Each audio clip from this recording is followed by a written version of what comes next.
விவசாயிகளை வஞ்சித்த அரசு இந்த எடப்பாடி அரசு. அதனால் நாம் அதிமுகவை நிராகரிக்கின்றோம். இரண்டாவது, வேலையில்லா திண்டாட்டத்தை உருவாக்கிய அரசு இந்த எடப்பாடி அரசு. அதனால் நாம் அதிமுகவை நிராகரிக்கின்றோம். மூன்றாவது, தாவத்தில் தைக்கவிட்ட அரசு இந்த எடப்பாடி அரசு. அதனால் நாம் அதிமுகவை நிராகரிக்கின்றோம்.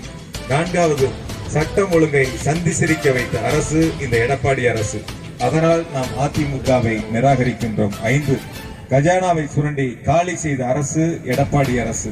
அதனால் நாம் அதிமுகவை நிராகரிக்கின்றோம். 6, கல்வியையும் சுகாதாரத்தையும் தரம் இழக்க செய்த அரசு இந்த எடப்பாடி அரசு. அதனால் நாம் அதிமுகவை நிராகரிக்கின்றோம். 7வது, பெண்களின் உரிமைகளை பறித்த அரசு இந்த எடப்பாடி அரசு. அதனால் நாம் அதிமுகவை நிராகரிக்கின்றோம். 8வதாக, சமூக நீதியை உருக்குலைத்த அரசு இந்த எடப்பாடி அரசு. அதனால் நாம் அதிமுகவை நிராகரிக்கின்றோம். 9, ஆளுமையற்ற ஆட்சியால் அவதிக்குள்ளாக்கிய அரசு இந்த எடப்பாடி அரசு. அதனால் நாம் அதிமுகவை நிராகரிக்கின்றோம். 10வதாக, தமிழர் தம் பெருமைகளை சீரழித்த அரசு இந்த எடப்பாடி அரசு.